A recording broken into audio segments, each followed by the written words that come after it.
안녕하세요. 오늘은 소그룹 14번째 시간입니다. 저번에 저희가 13번째 주기도문 하늘 계신 우리 아버지시여 라는 내용을 다뤘는데 오늘은 그 이어서 나라의 임하옵시며 라는 내용을 저희가 같이 다루도록 하겠습니다. 아마도 이 부분이 제자들에게 있어서는 가장 환영을 받은 부분 같아요. 왜냐하면 제자들은 항상 자신들이 꿈꿔왔던 하나님의 왕국이 있었기 때문에 예수님께서 이제 왕이 되시고 자기들이 한 주의식 차지하는 그런 이제 왕국을 계속 꿈꿔왔잖아요. 그래서 아마도 이 부분을 예수님께서 말씀하실 때 제자들이 가장 만족스럽고 환영받았던 부분이 아니었을까 이런 생각이 들어요. 이제 화이트보이는 이것을 산상보훈에서 두 가지로 설명하고 있어요. 이제 첫 번째로 여전히 죄와 싸우고 있는 우리 마음 속에 임하신 하나님의 나라는 건설 중에 있다 하면서 이제 현재 진행형으로 표현을 하고 있고, 두 번째로 그럼에도 불구하고 최종적으로 하나님의 나라가 임하실 때는 바로 예수님께서 다시 오실 때이다. 그래서 문자적인 부분으로 또 두 번째로 설명을 하고 있어요. 이것을 저희가 오늘은 조금 더 구체적으로 살펴보고자 합니다.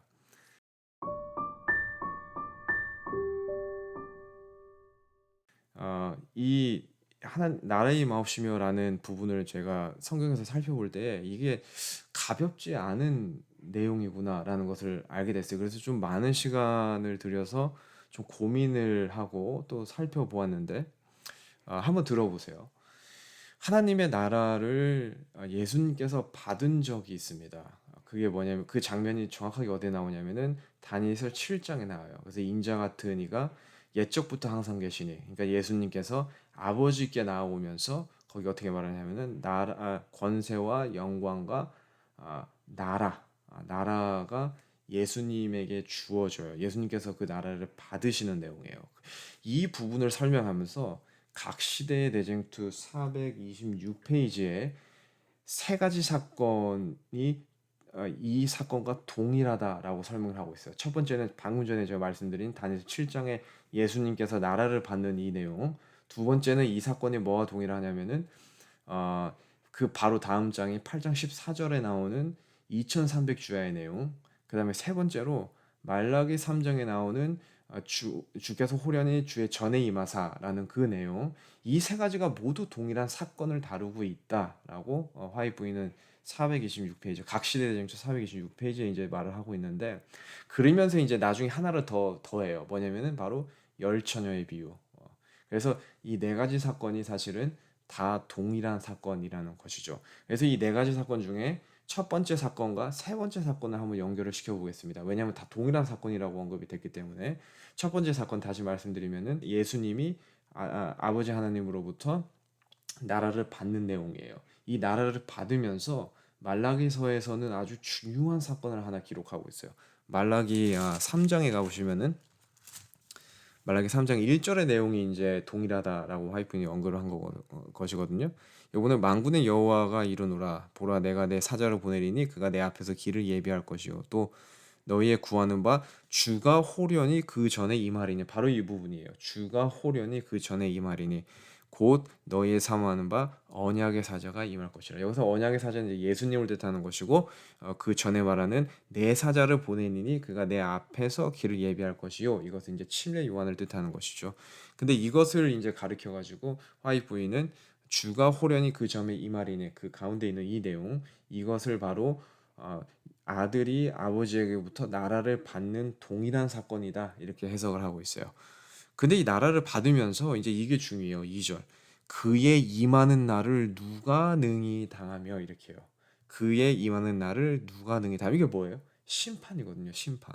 능히 당하며, 이게 심판에 대한 표현이거든요. 이것을 5절에는 직접적으로 심판이라는 단어를 언급을 해요. 내가 심판하러 너희에게 임할 것이라, 이렇게 언급하고 있어요. 그러니까 하나님의 나라가 임할 때 일어나는 현상이 뭐냐면은 심판이에요.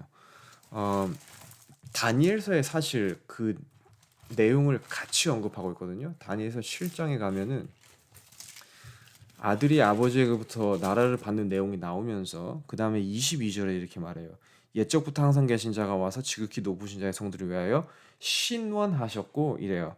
때가 이름에 성도가 나라를 얻었더라. 그러니까 예수님께서 나라를 얻는 동시에 예수님께서 얻은 나라를 나중에 누가 얻게 되냐면은 성도가 나라를 얻었더라. 이렇게 말을 하고 있어요. 근데 이제 중요한 게 뭐냐면은 성도가 나라를 어떻게 얻었느냐? 바로 하나님께서 신원하셨고, 신원, 이 신원이라는 단어가 이제 명확하지 않은데 사실 이 신원이라는 말이 뭐냐면은 이제 원어로 심판하다 이 내용이에요. 그러니까 예수님께서 나라를 얻었고 성도가 나라를 얻을 때 일어나는 동일한 현상이 있습니다. 그게 뭐냐면은 심판이에요.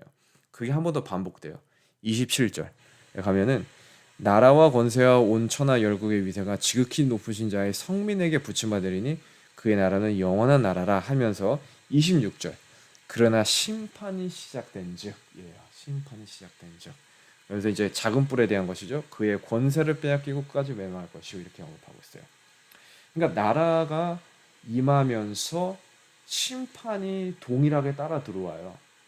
어, 예수님께서 이제 나중에 최종적으로 오실 때 최종적인 나라 화이부인이 이제 말한 그 문자적인 나라 예수님께서 재림하시고 이제 다시 오시면서 이루어지는 그 문자적인 나라도 심판과 같이 옵니다. 왜냐하면 이제 악인에 대한 심판이 이루어지잖아요.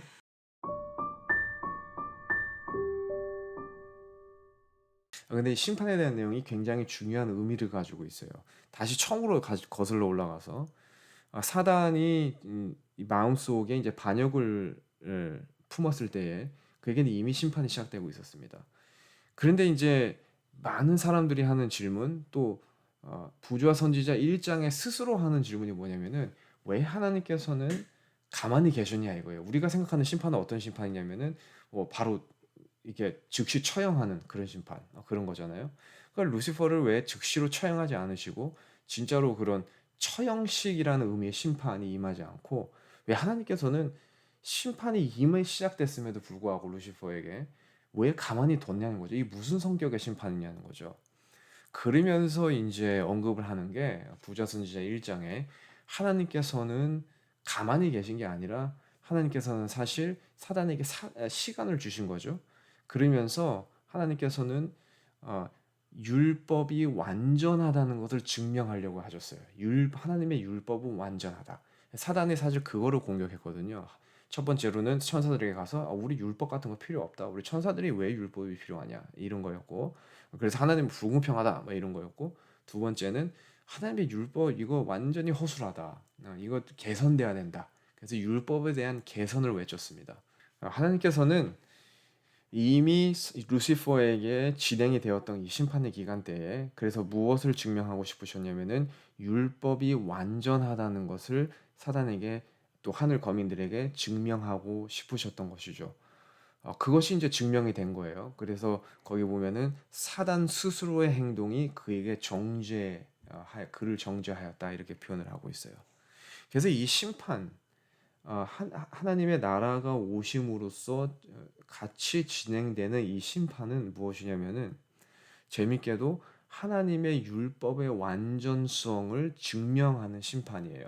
그래서 화이트부인의 표현대로 우리 마음속에 여전히 죄와의 끊임없는 투쟁으로 말미암아 하나님의 나라가 여전히 우리 마음속에 건설되고 있는 이 와중에 동시에 심판이 시작되고 있는 이때에 하나님께서 우리에게 요구하시는 것은 생각보다 굉장히 간단합니다. 무엇이냐면은 우리의 삶과 우리의 마음과 우리의 동기, 우리의 원칙, 우리의 행동이 하나님의 나라의 율법을 옹호하고 하나님의 나라의 율법의 완전성을 증명하고 있냐는 것이죠.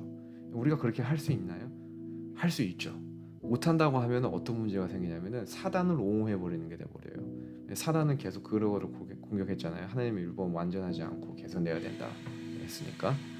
어, 그런데 잘 들어보세요. 이제 이 부분이 중요해요.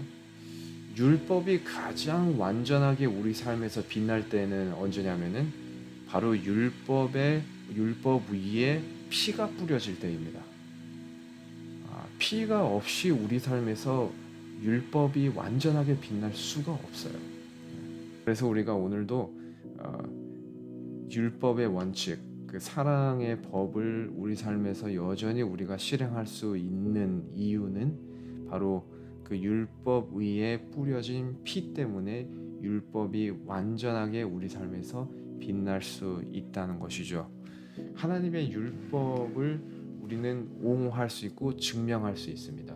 그래서 나라의 임하옵시며 라는 말과 함께 시작되는 이 심판의 시기, 심판의 기간 때에 우리는 그 율법 위에 뿌려진 예수님의 피로 말미암아 예수님의 율법의 완전성을 증명하면서 살 수 있습니다. 바로 예수님의 정신이 우리의 정신이 되고 그 사랑이 우리의 원동력과 우리의 모든 행동의 동기가 될 수 있는 것이죠.